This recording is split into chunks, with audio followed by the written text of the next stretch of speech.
Hello students, today's video is for BBA third year finance specialization students, and we will discuss the subject called security analysis and portfolio management, that is called SIPA. Okay students, in today's video we will discuss one of the important aspects, that is called underwriting of shares and debentures. In the exam, a short note may come, but write short notes on the concept of underwriting. Underwriting, other words, means the underwriting of shares and debentures. It is automatically implies that underwriting is nothing but the same meaning, underwriting of shares and debentures. So let's start with the concept of underwriting.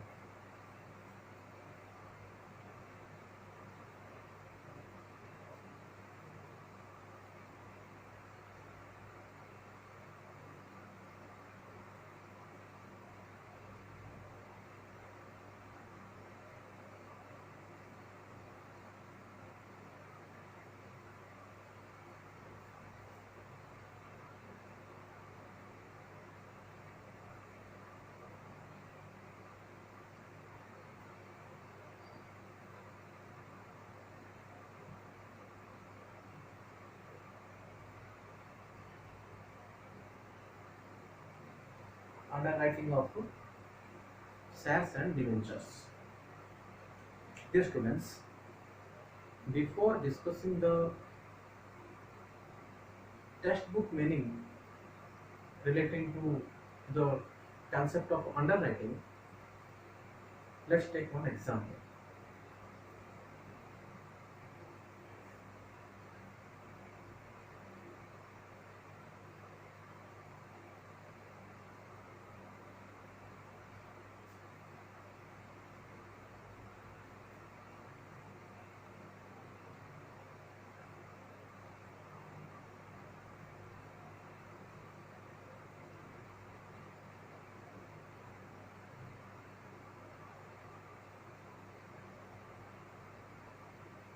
I have written on the board, a company issue 10,000 shares of rupees 100 each. So the total amount of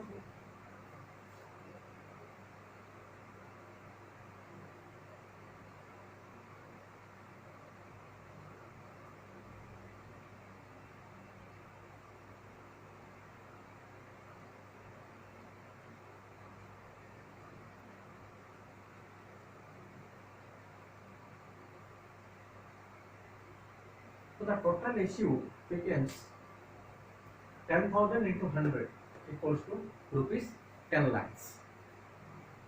Take the example very carefully. So the company issue 10,000 shares, each share costing rupees 100 each. So the total amount of investment is rupees 10 lakhs, which should be raised by way of shares or by way of issue of shares or even debentures also. Now, the SEBI, that is Security Exchange Board of India, tells that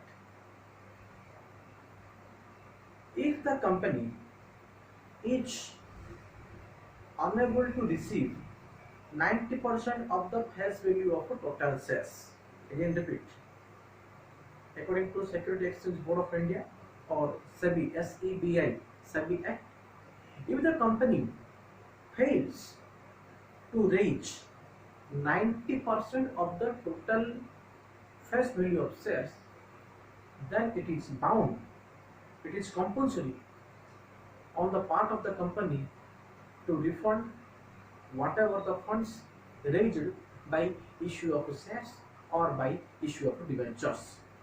So what the SEBI says, the company should reach 90% of the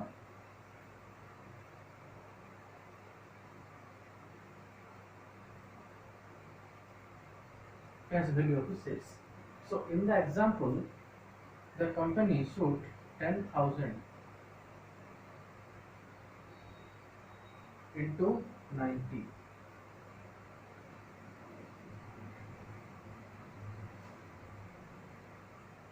9 lakhs. Or you can also say 10 lakhs into 90%. 10 lakhs is the total amount of fund. 10 lakhs is the total amount of fund, out of which 90% must always be raised. So 10 lakhs into 90% comes to 9 lakhs. So the company is bound to raise rupees 9 lakhs from the general public. Dear students, we also know that shares are always issued to the public. Now the public each completely unknown to each other, but unknown to the company.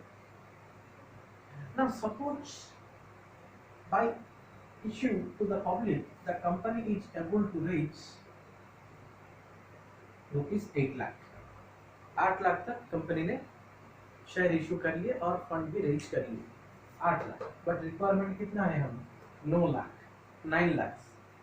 9 lakhs is the amount which should be raised, but the company is able to raise rupees 8 lakhs.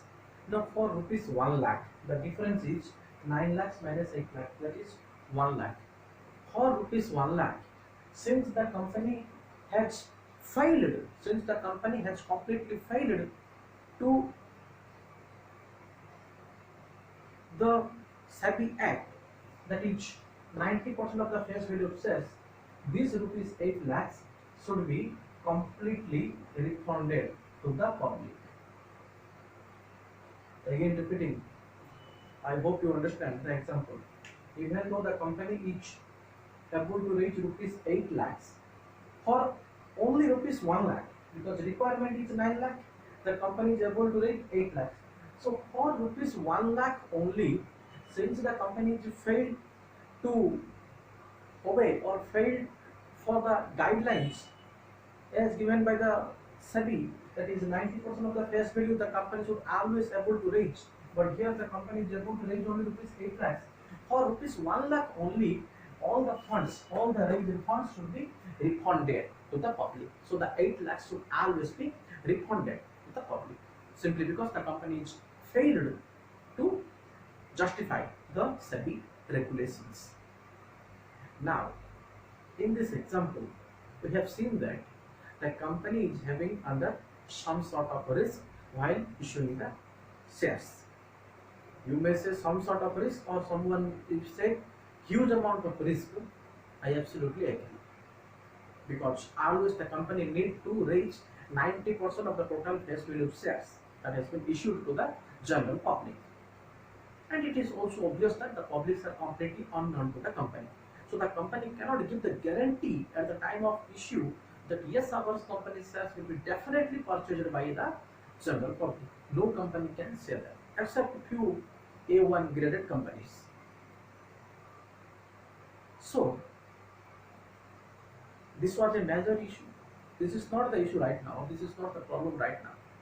This was a major issue prior to the concept of underwriting of shares and debentures. Prior to the concept of underwriting, and to overcome such problem, the concept of underwriting has came into existence. Underwriting is a process which is done by an underwriter who gives the guarantee, who gives the assurance to the company that yes, you issue shares to the general public, and whatever the funds that is not able to be issued, or the company is unable to issue to the general public, that particular portion will be purchased by the underwriters. I hope you understand the meaning. Underwriting means it is a process, and the person who is done the process, or the person who makes the underwriting, is known as the underwriter, who gives an assurance, who gives a guarantee to the company that I am behind you, You issue shares to the general public, forgot about the amount. Whatever the remaining portion, whatever the remaining portion that the company is unable to sell to the general public, that remaining portion will be purchased by the underwriter. So here rupees 1 lakh, because 9 lakhs is the requirement, 8 lakhs is the exact amount that has been raised or received by way of issue of shares. So the remaining rupees 1 lakh will be purchased by the underwriter. The remaining rupees 1 lakh will be purchased by the underwriter. Now this process is known as underwriting. I hope you completely able to understand what is underwriting. It is always, you may say that it is just like a insurance. Just like for human beings there are LIC, GIC, General Insurance Corporation, Life Insurance Corporation.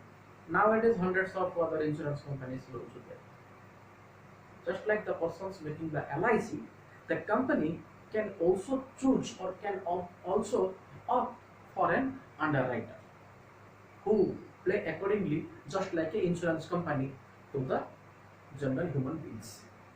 Now definitely it is quite obvious the underwriters will definitely charge certain amount of commission. The underwriters will definitely charge certain amount of commission from the company.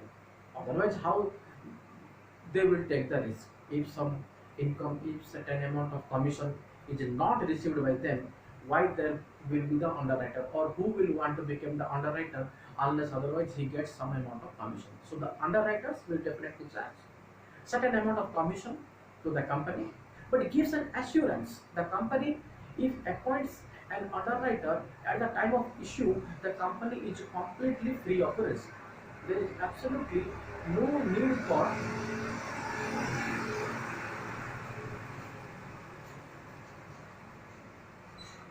there is absolutely, but you can say, no need for taking the risk. So this is the example I have just given you to elaborate the meaning of underwriting.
Now, if we go through textbook meaning,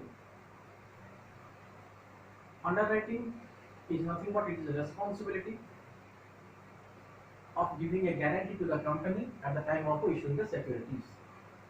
The firm may be underwriting, maybe an individual person or maybe a firm also. The firm who undertakes the process of underwriting is known as the underwriter. Very important. The person or the firm who undertakes the process of underwriting is known as the underwriter. Now, this underwriting is very helpful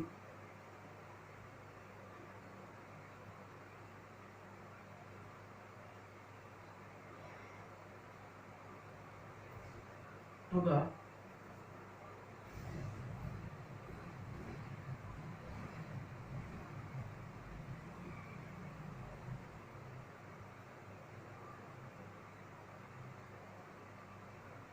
newly established companies. As I said, the old or already A1 graded companies did not face such difficulty or did not require to appoint a specific guarantor or specific underwriter, you may also say. But the newly issued companies, at the time of making the issue, need to appoint one underwriter. It always ensures the safety of the capital that has been raised through issue of shares and debentures. So the whole concept of underwriting is always very crucial at the time of making the issue. Now, dear students, there are certain forms, or you may also say there are certain types of underwriting. What are those? Let's discuss them one by one.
There are various forms of underwriting, where the first one is full underwriting.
Now, full underwriting, dear students.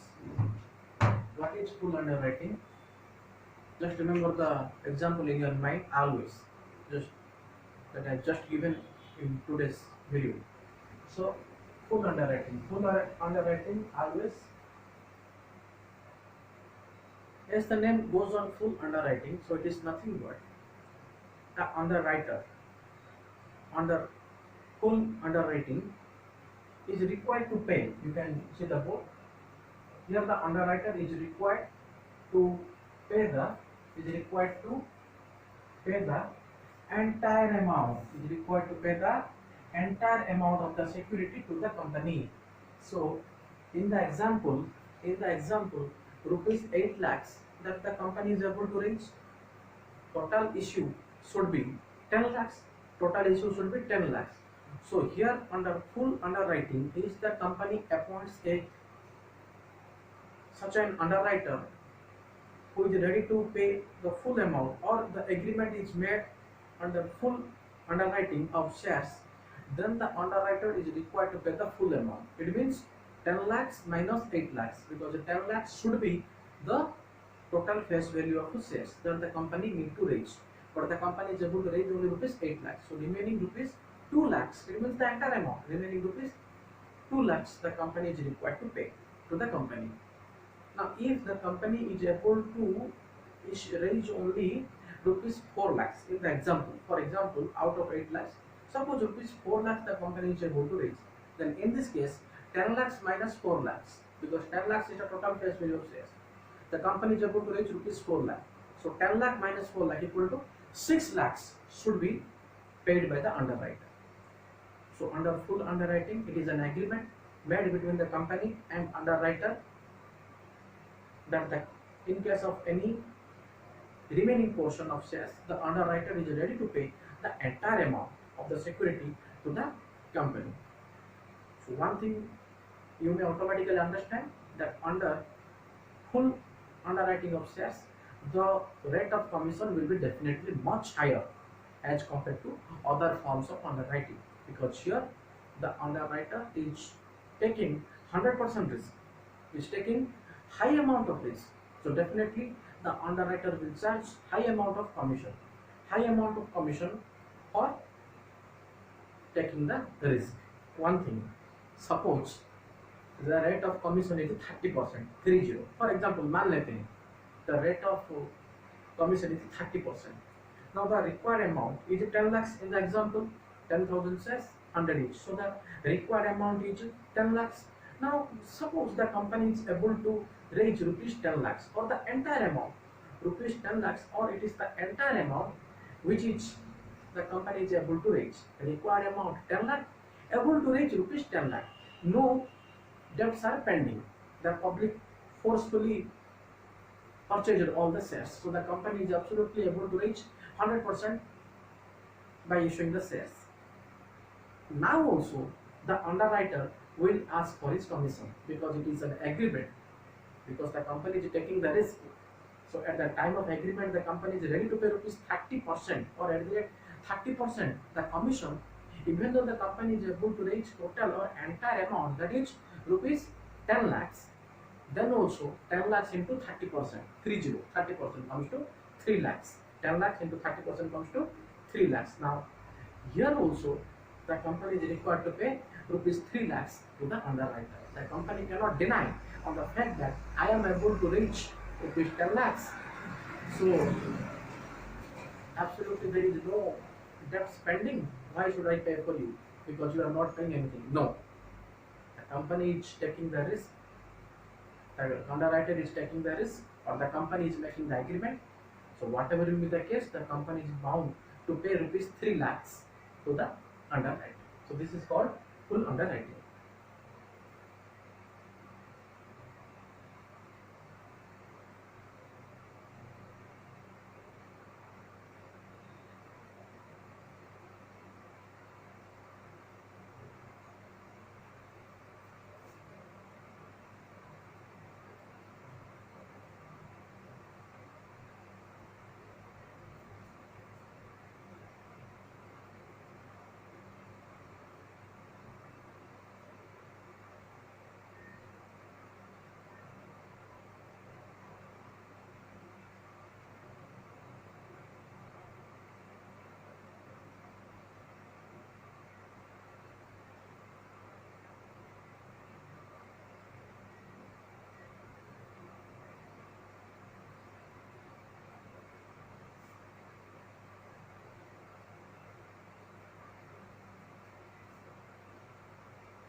Now partial underwriting. Partial underwriting. Now under partial underwriting, the underwriter gives the guarantee to pay a part of the amount of securities. Is required to pay the part of the issue. Under partial security, the underwriter gives the guarantee to pay the part of the issue. Here the underwriter is not giving 100% guarantee. Rather, it ensures the company to pay some part of the amount. Some part of the amount. Again, coming to the example, 10 lakhs is the total amount. So the company, the underwriter, under this case will pay is or under this case, the underwriter will give the guarantee that I will take the guarantee up to rupees 8 lakhs or 80%, not 100%. It means 10 lakhs is the entire amount that should be raised. Now the underwriter is ready to pay a part of the total value of the shares, say 80% or 90%. If it is 80%, then the underwriter gives the guarantee up to rupees 8 lakhs. Remaining 2 lakhs, the company is under risk. Now, if in a question that comes in your mind, sir, if the company is able to raise only rupees 8 lakhs, but the underwriter gives the guarantee to take 80% risk. So total value comes to 10 lakhs into 80%, 8 lakhs. But due to some reason, suppose the company is able to raise rupees 7 lakhs only. Rupees 7 lakhs only. So remaining rupees 1 lakh, will be paid by the underwriter. But still, remember, the company is unable to fulfill the SEBI guideline. Remember, 90% of the face value of shares should be raised by the company. So here the company is unable to raise, that is rupees 7 lakhs. Underwriter gives the guarantee of 80%, that is 8 lakhs. So the underwriter will pay 1 lakh. But here the entire process of issue comes wrong, because the company is definitely required to refund the fund, because whatever may be the case, SEBI says that you should be to the company should be able to reach 90% of the face value of the shares, irrespective of the fact that the company may appoint an underwriter or may not appoint an underwriter. The SEBI don't gives any kind of part or did not pay any part regarding such underwriting process.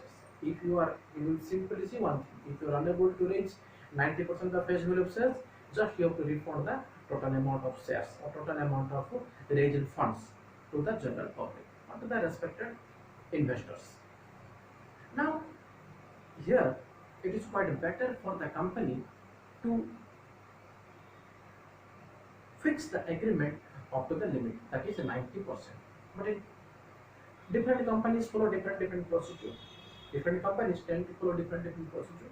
So under partial agreement, one thing you should now understand, that the rate of commission to the underwriter will be much lower, much lower, because the underwriter does not take 100% guarantee. Rather, he gives some 80% or 90% guarantee. So the rate of commission to be paid to the underwriter will be definitely lower, just in the case of partial underwriting.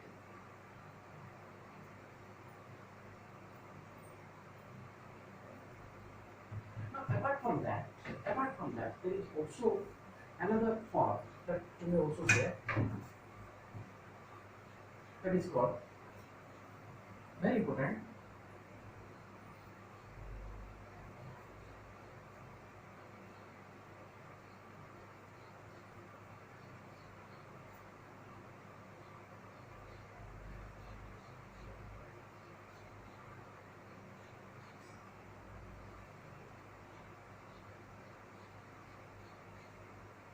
joint underwriting. Joint underwriting. Now, under this, two different underwriters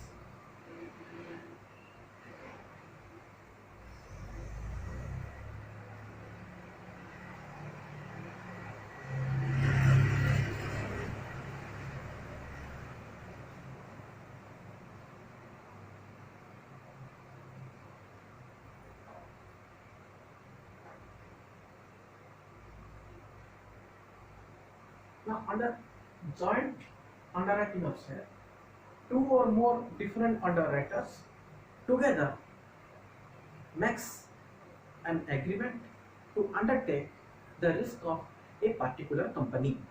To undertake the risk of a particular company. Again repeating, under very important, under joint underwriting of share, two or more different underwriters, it has been two or more firms, two or more underwriters together makes an agreement to undertake the risk of one single company. Just take one example. In today's example, I have give the value worth rupees 10 lakhs. In the example, the value of the shares that should be raised or the total issue should be 10 lakhs. Just think if it is 10 crores, because large companies are issuing huge amount of shares. Now, if the amount is 10 crores, not 10 lakhs, 10 crores, then it is very difficult on the part of a single underwriter to undertake the process of underwriting or to give the guarantee or to give the assurance singly or individually. It is very difficult on the part of a single underwriter to provide 100% assurance because the amount is 10 crores. Now, in this case, what happened? Two or more, maybe three or four underwriters come together. They make an agreement between themselves that yes, we are four underwriters who will ready to take the assurance to that particular company. Then accordingly, the amount of risk will be shared among the different underwriters. So dear students, this is all about underwriting. I hope you completely able to understand. I have given you one example to understand the meaning of underwriting. We have seen in today's video the meaning of underwriting as well as the different forms of underwriting of shares and debentures. Just go through today's video very carefully. Write down the note that I will just send you after the video, and if there is any doubt regarding this class or even previous classes, then we will discuss that in the Google Meet session. Thank you.